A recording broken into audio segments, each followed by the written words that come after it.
Good morning friends, मैं हूं ममता चौधरी और आज हम ये पश्चिमी जो मरुस्थल का है ये लास्ट पार्ट है। कल से हम अरावली स्टार्ट करेंगे। तो इसमें है पश्चिमी मरुस्थल का जो हम महान मरुस्थल पढ़ चुके थे और ये है जो अर्ध मरुस्थल है, अर्धशुष्क मरुस्थल। इसको 4 भागों में बांटा गया है। एक तो है आपका गग्गर बेसिन, शेखावटी बेसिन, नागौर उच्च भूमि और लूणी बेसिन।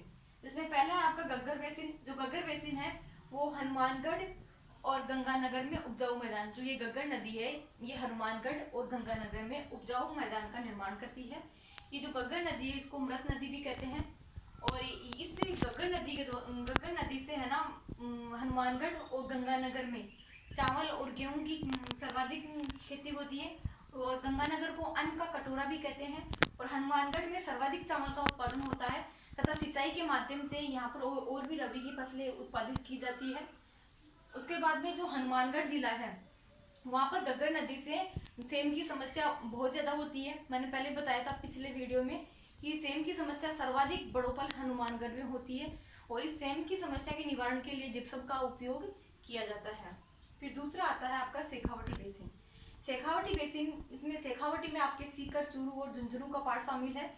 इस शेखावटी बेसिन में खरीफ की फसलों का उत्पादन होता है और थोड़ी बहुत अगर सिंचाई हो जाती है तो उसके माध्यम से अन्य जो रबी की फसलें हैं उसका उत्पादन भी होता है।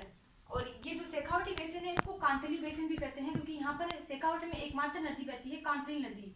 और ये जो कांतली नदी है ये आंतरिक प्रवाह की नदी है, इसलिए कभी कभी शेखावटी बेसिन को कांतली बेसिन भी कहते हैं। तीसरा है आपका नागौर उच्च भूमि। तो नागौर उच्च भूमि वाला पार्ट है, इसमें नागौर और जोधपुर का थोड़ा सी पार्ट भी इसमें शामिल करते हैं। जो नागौर उच्च भूमि है इस नागौर में सर्वाधिक परती भूमि होती है क्योंकि इसमें मतलब जो भूमि है उसकी परतें छोड़ देती है। तो ज्यादा भूमि की परतें छोड़ने पर वहाँ की जो भूमि है वो अनुपजाऊ हो जाती है। और यहाँ पर सर्वाधिक नागौर में सर्वाधिक जो फ्लोराइड प्रभावित क्षेत्र है वो नागौर है आपका। यहाँ पर पानी में इतनी ज्यादा फ्लोराइड की मात्रा है कि इस पानी को पीने से यहाँ पे फ्लोराइड रो हो जाता है। उससे क्या होता है कि मनुष्य की जो हड्डियां हैं वो टेढ़ी मेढ़ी हो जाती है। इसलिए यहाँ पर जो ये क्षेत्र है अजमेर से नागौर के मध्य ये क्षेत्र है जिसको हम कुबड़ पट्टी या इसको कभी कभी इसको बाकी पट्टी भी कह देते हैं। पिछला एक एग्जाम हुआ था उसमें कुबड़ पट्टी ना देकर उसमें पूछा था कि बाकी पट्टी का संबंध किस जिले से है। तो बच्चों ने सोचा कि कुबड़ पट्टी सुना पर ये बाकी पट्टी कहाँ से होगी, क्योंकि इसमें मनुष्य है जो मतलब मानव है वो ऐसे नीचे झुक जाता है, उसकी जो हड्डियां हैं वो टेढ़ी मेढ़ी हो जाती है इस फ्लोराइड के कारण, जिससे इस पट्टी को, ये अजमेर से नागौर के मध्य का भाग है जिसको हम कुबड़ पट्टी या बाकी पट्टी कहते हैं। उसके बाद में चौथा है आपका लूणी बेसिन।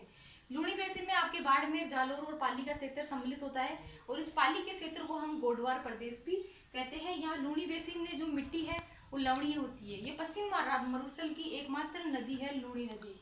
ये केवल वर्षा काल के दौरान ही बहती है और इस नदी का पानी जो है ये अजमेर के नागपाड़ से निकलती है और बाड़मेर के बालोतरा तक तो इसका मीठा है और बालोतरा के बाद में ये नदी खारी हो जाती है क्योंकि वहाँ की जो मिट्टी है उसमें जो बाड़मेर का जो क्षेत्र है उसमें नीचे मिट्टी में ये जो माइकासिस्ट जो चट्टानें हैं वो पाई जाती है, उनमें लवण की मात्रा ज़्यादा होती है जिससे यहाँ का पानी खारा हो जाता है।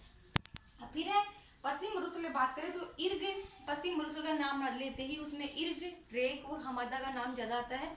तो इर्ग जो है उसको संपूर्ण मरुस्थल को हम इर्ग कहते हैं और जो रेग है, जो कंकरीला मरुस्थल है उसको रेग कहते हैं और जो हमादा को पथरीला में चट्टानी मरुस्थल भी कहते हैं।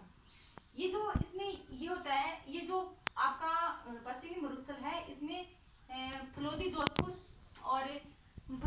हो गया, बालोतरा बाड़मेर हो गया और ये पोखरण जैसलमेर, ये जो बीच का ये जो क्षेत्र है पोखरण जैसलमेर, ये क्षेत्र है, ये बालू का गुप्त क्षेत्र है। इस क्षेत्र में चट्टानें पाई जाती है, ये इस क्षेत्र में चट्टानें पाई जाती है। अब मैंने पहले आपको बताया था टाट, रन और पलाया झीलें वो कैसे बनती है।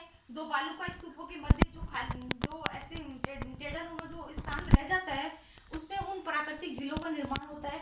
लेकिन ये क्षेत्र है ना, ये बालू का विहीन क्षेत्र है तो यहाँ पर चट्टानी मरुस्थल पाया जाता है। जो आपका हमादा और रेग ये सभी इस मरुस्थल में पाया जाता है और इसमें दो पर्वतों के मध्य, जो पर्वत है उसके मध्य में जो स्थान खाली, जो घाटी नुमा जो स्थान रह जाता है यहाँ पर बालसंग झीलों का निर्माण होता है, जबकि दो बालू का स्तूपों के मध्य टाट और रन झीलों का निर्माण होता है। उसके बाद में क्योंकि ये जो पर्वत है तो पर्वतों के ऊपर से यहाँ से नदियों का उद्गम होता है। तो नदियों का उद्गम होता है कि नदियाँ अपने साथ बालू, रेत, कंकड़, पत्थर ये बहा कर लेके आती है। तो ये जो बालू का रेत और जो कंकड़ पत्थर है यहाँ पर पर्वतों के सहारे इनका जमाव हो जाता है। तो इस क्षेत्र को हम पेडिमेंट कहते हैं। क्यों सुना जाए कि पेडिमेंट के अग्रभाग को क्या कहते हैं? तो पेडिमेंट का जो अग्रभाग है वो बाल्सन झील कहलाता है। तो ये पेडिमेंट के सहारे जो झीलों का निर्माण होता है दो पर्वतों के मध्य, उसे हम बाल्सन झील कहते हैं। इसको एक बार रिपीट कर देती हूँ ताकि ढंग से याद हो जाएगा आपको। इसमें ये पश्चिम मरुस्थल का जो अर्धशुष्क पार्ट है इसको 4 भागों में बांटा गया है। गग्गर बेसिन, शेखावटी बेसिन, नागौर उच्च भूमि और लूनी बेसिन। जिसमें पहला है आपका गग्गर बेसिन। गग्गर बेसिन में हनुमानगढ़ में गंगानगर को शामिल करते हैं। गग्गर नदी को मृत नदी भी कहते हैं। ये जो गग्गर नदी है ये वर्षाकाल के दौरान बहती है और ये गंगानगर और हनुमानगढ़ में उपजाऊ मैदान का निर्माण करती है। यहाँ पर सर्वाधिक गेहूं और चावल का उत्पादन होता है और चावल का उत्पादन सर्वाधिक हनुमानगढ़ में होता है। उसके बाद गंगानगर को अन्न का कटोरा कहते हैं। दूसरा है आपका शेखावटी बेसिन। शेखावटी में सीकर, चूरू और झंझनू का पार्ट शामिल करते हैं और यहाँ पर इस शेखावटी बेसिन को कांतली बेसिन भी कहते हैं। शेखावटी की एकमात्र नदी है कांतली, ये आंतरिक जल प्रवाह की नदी है। तीसरा है आपका नागौर उच्च भूमि। नागौर उच्च भूमि में नागौर और जोधपुर का पार्ट शामिल करते हैं। नागौर में सर्वाधिक प्रतिभूमि होती है और यहाँ पर पानी में सर्वाधिक फ्लोराइड की मात्रा होती है जिससे फ्लोरोसिस रोग होता है। इसमें मनुष्य की हड्डियां टेढ़ी मेढ़ी हो जाती है जिसके कारण ये नागौर से अजमेर का जो मध्य का क्षेत्र है उसको कुबड़ पट्टी या बाकी पट्टी कहते हैं। चौथा है आपका लूनी बेसिन। लूनी बेसिन में बाड़मेर, जालोर और पाली का क्षेत्र शामिल करते हैं। पाली के क्षेत्र को गोडवार प्रदेश कहते हैं और यहाँ की जो लूनी बेसिन है यहाँ की मिट्टी लवणीय मिट्टी है और ये जो लूनी नदी है ये अजमेर के नागपाड़ से निकलती है और बालोतरा बाड़मेर तक तो इसका पानी मीठा होता है और बालोतरा बाड़मेर के बाद इसकी नदी का पानी खारा हो जाता है। फिर इर्ग, रेग और हमादा। इर्ग का संबंध संपूर्ण मरुस्थल से है जबकि रेग का संबंध कंकरीले मरुस्थल से है और हमादा का संबंध चट्टानी मरुस्थल या पथरीले मरुस्थल से है। उसके बाद में है बालू का स्तूप। मुक्त पर क्षेत्र कौन सा है? उसमें आपका फलोदी जोधपुर से, पोखरण जैसलमेर तथा बालोतरा बाड़मेर, ये क्षेत्र है बीच का, ये बालू का स्तूप मुक्त क्षेत्र है।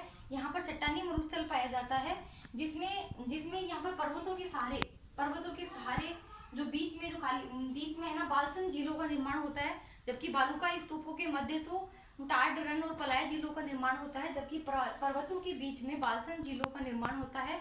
ये पेडिमेंट के अग्रभाग को बाल्सन झील कहते हैं। तो इसमें आपका पश्चिमी मरुस्थल टोटल कंप्लीट हो गया। कल से हम अरावली पार्ट स्टार्ट करेंगे। तो अगर वीडियो आपको पसंद आया हो तो इसको लाइक, शेयर एंड सब्सक्राइब कीजिएगा।